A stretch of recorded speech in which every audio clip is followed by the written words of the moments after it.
काल मुंबईमध्ये पूर्ण पाणीच पाणी होतं. पूर्ण मुंबई पाण्याने डुबली होती. अलाउन्समेंट केलं होतं. सगळ्या ट्रेन बंद होत्या. काही ठिकाणी ट्रेन चालू झालेल्या. ही हार्बर लाईनला ट्रेन चालू झाल्या, पण त्या ट्रेन कशा होत्या म्हणजे टायमावर नव्हत्या. त्यांना खूप उशीर लागत होतं.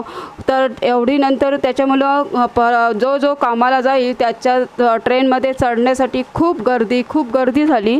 आणि एवढी गर्दीमध्ये एक महिला चढता ती खाली घसरली. कारण ट्रेन चालू झाली. ती महिला घसरल्याने ती ट्रेनच्या आतमध्ये गेली, म्हणजे रेल्वेच्या पुलाखाली आतमध्ये रेल्वेमध्ये गेली. लगेच ट्रेन थांबवण्यात आली.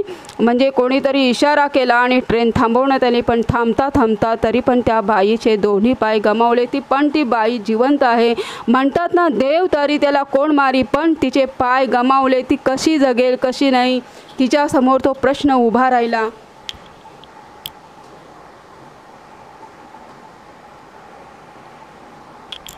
त्याच्यामुळं चढताना व्यवस्थित काळजी घ्यायला पाहिजे. आपल्या घरात मुलं बाळं आहेत, पती आहे, सगळी माणसं आहेत आणि त्या माणसांना सोडून आपण हे करणार, कामाला जातो. कामाला जर एवढा पाऊस पडत असेल तर नक्कीच घरात राहावा. घराच्या बाहेर पडू नका.